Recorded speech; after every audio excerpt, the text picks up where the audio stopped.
रात का सन्नाटा चारों ओर फैला हुआ था। ट्रक हाईवे पूरा सुनसान था। चारों ओर ठंड से हाड़ कपा देने वाली ठंड चल रही थी। हाईवे के चारों ओर घना जंगल था। उसी हाईवे पर एक मर्सिडीज दौड़ रही थी। उसमें 3 लोग सवार थे, राहुल, निधि और उनकी 10 साल की बेटी तानिया। राहुल अपने दोस्त सैफ के घर ईद की पार्टी में शामिल होने के लिए गया था और पार्टी करके घर लौट रहा था। निधि ने मुस्कुराकर ड्राइव करते हुए राहुल से कहा, कुछ भी कहो राहुल, आज तो ईद की पार्टी में मजा आ गया। हाँ, मेरा दोस्त बहुत ही बिंदास और हंसी मजाक करने वाला व्यक्ति है। मैंने देखा उसके घर पर शहर की एक से एक बड़ी हस्ती थी, मगर फिर भी वो उन सबको इग्नोर करके हमें इम्पोर्टेंस दे रहा था। हाँ, देगा क्यों नहीं, आखिर मेरा दोस्त जो है। सच में राहुल, अमेरिका से इंडिया लौटकर बहुत अच्छा फील हो रहा है। वैसे तुम्हारा दोस्त सचिन अभी तक नहीं आया अमेरिका से? निधि की बात सुनकर राहुल चौंक कर बोला, ओह शिट यार, उसका फोन आया था कि वो इंडिया आ रहा है। उसने बोला था कि मुझे एयरपोर्ट पर पिक कर ले। निधि बहुत नाराज होगा वो। कोई बात नहीं, उससे बोल देना कि तुम्हें बिल्कुल याद नहीं रहा और फिर तुम्हें सैफ की इनवाइट की हुई ईद पार्टी में भी तो शामिल होना था। ने अपनी माँ की ओर देखकर कहा, मुझे भूख लगी है माँ, और प्यास भी। तानिया की बात पर निधि ने बुरा सा मुंह बनाकर उसकी ओर देखकर कहा, पार्टी में तो इतना खाया था तुमने, फिर भी भूख लगी है। निधि की बात पर तानिया ने मासूम सा चेहरा बनाकर कहा, कोई बात नहीं मम्मी, मुझे पानी ही पिला दीजिए। कितनी बार बोला है मुझे मम्मी मत बोला करो। पानी अभी नहीं है, आगे जाकर कोई शॉप पड़ेगी तो बोतल खरीद के दे दूंगी। निधि की बात पर राहुल ने मुस्कुराकर कहा, छोटी बच्ची है निधि, इतना नाराज होना सही नहीं है। राहुल ने इतना कहा ही था कि अचानक एक काली परछाई राहुल की कार के सामने आकर खड़ी हो गई। राहुल के पैर अचानक ब्रेक पर पड़ गए। गाड़ी तेज रफ्तार में थी। ब्रेक अचानक लगने से पलटते पलटते बाल बाल बची थी। राहुल के चेहरे पर भयानक ठंडी में भी पसीने की बूंद टपकने लगी। वो दोनों कार से बाहर निकल आए। निधि ने डरते हुए कहा, आखिर कौन था ये? ऐसा लगा जैसे कि कोई भयानक काली परछाई मेरे कार के सामने आकर खड़ी हो गई हो।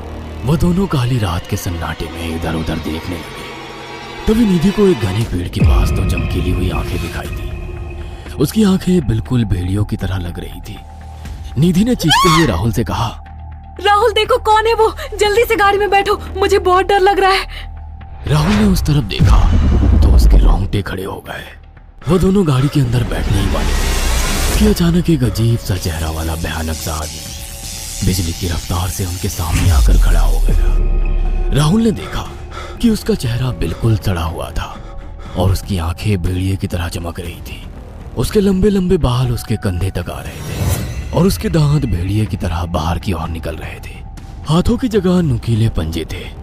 राहुल को देखकर अजीब से अंदाज में हंसने लगा, मगर जैसे ही राहुल की नजर उसके कपड़ों पर गई, राहुल की आंखें फटी की फटी रह गई। वो हकलाते हुए बोला, भाईजान, भाईजान, मुझे माफ कर दो, मुझे छोड़ दो।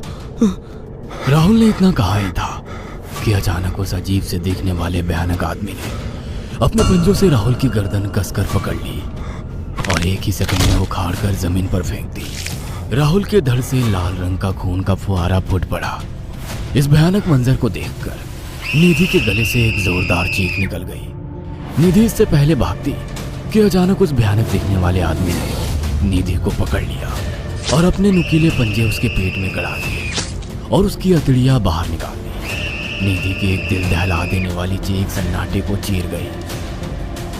अचानक हवा का एक बवंडर उठा और वो भयानक सा दिखने वाला व्यक्ति देखते ही देखते बवंडर के साथ गायब हो गया। तानिया ने डरते डरते निधि के मोबाइल से पुलिस और सैफ को बुला लिया और कुछ ही देर में वहां चारों ओर पुलिस की गाड़ियां थी।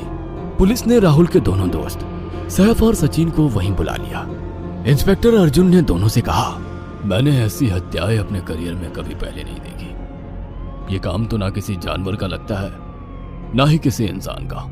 सचिन कपकपाती हुई आवाज में बोला, आप कहना क्या चाहते हैं? कुछ कह नहीं सकता। जिस किसी ने भी इन दोनों को मारा है उससे एक बात तो साबित होती है कि वो इन दोनों से हद से ज्यादा नफरत करता था। अब सारी सच्चाई तो ये बच्ची ही बता सकती है। इतना बोलकर इंस्पेक्टर अर्जुन तानिया के पास चला गया, जो बेहद डरी हुई थी। तानिया ने आंखों देखी सारी घटना इंस्पेक्टर अर्जुन को बता दी। तानिया की बात सुनकर इंस्पेक्टर अर्जुन कंफ्यूज चेहरा लेकर मोबाइल पर किसी से बात करने लगे। सचिन इंस्पेक्टर के पास आ गया और सैफ भी डरता हुआ इंस्पेक्टर अर्जुन के पास आकर बोला, क्या हुआ इंस्पेक्टर?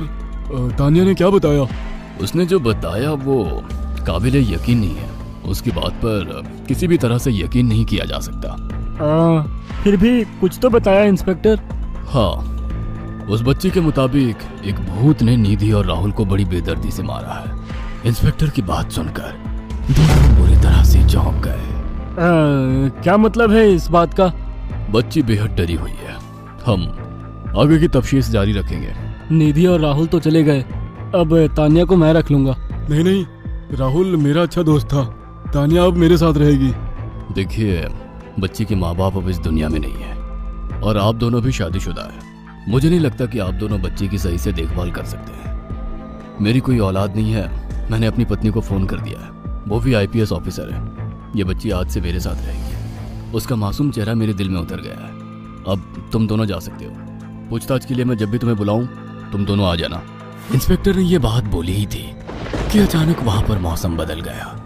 चारों ओर काली घटाएं छा गई और एक भयानक बवंडर उठा और देखते ही देखते सब पुलिस वालों के सामने वो भयानक चेहरे वाला आकार सबके सामने खड़ा हो गया। उसको देखकर सबके रोंगटे खड़े हो गए। देखते ही देखते उसने अपने भयानक पंजे सैफ की आंखों में डालकर उसकी आंखें निकाल ली। सैफ ने चीखते हुए वहीं दम तोड़ दिया। उस भयानक आदमी को देखकर सचिन उसके पैरों पर गिर गया। तुम तो भाईजान से कपड़े पहने हो। मैं समझ गया, तुम भाईजान हो। मुझे माफ कर दो भाईजान, मुझे यहाँ से जाने दो। मैंने कुछ नहीं किया था। वो भयानक चेहरे वाला गुर्राते हुए बोला, बता इन सबको कि ये सब इतनी भयानक मौत क्यों मरे। सचिन दौड़ता हुआ इंस्पेक्टर अर्जुन के पास गया और बोला, मैं जानता हूँ इसने इन तीनों को क्यों मारा।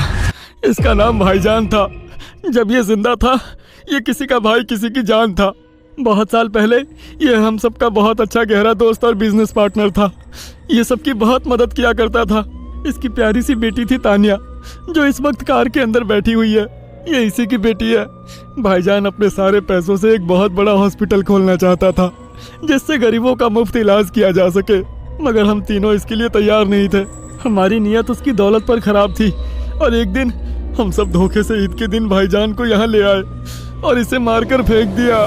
तो फिर तुम सबने इसकी बेटी को क्यों जिंदा छोड़ दिया? हमें बाद में पता लगा कि भाईजान ने सारी जायदाद अपनी बेटी के नाम कर दी है, इसीलिए हमने भाईजान की पत्नी को भी मार दिया। और तानिया का तुम 18 साल की उम्र पूरी करने का इंतजार कर रहे थे ताकि सारी जायदाद अपने नाम करा सको और बाद में उसे भी ठिकाने लगा सको। इसी के लिए तुम दोनों इस मासूम बच्ची को अपने साथ रखने की जिद कर रहे थे। जी, आपने बिल्कुल सही कहा। हम तानिया को भी इसी जगह लाकर मार देते। सचिन की बात सुनकर इंस्पेक्टर अर्जुन की आंखों में खून उतर आया। इंस्पेक्टर अर्जुन के कुछ कहने से पहले ही भाईजान बिजली की रफ्तार से इंस्पेक्टर अर्जुन की आंखों के सामने से सचिन को पकड़कर ले गया और उसके शरीर के टुकड़े टुकड़े कर दिए और हवा में उठे एक तेज बवंडर के साथ गायब हो गया। सारी घटना इंस्पेक्टर अर्जुन की आंखों के सामने हुई थी। तानिया को इंस्पेक्टर अर्जुन और उसकी पत्नी ने अपनी बेटी की तरह पाला। अगर आपको हमारी ये कहानी पसंद आई हो तो इसे लाइक और शेयर करना ना भूलें।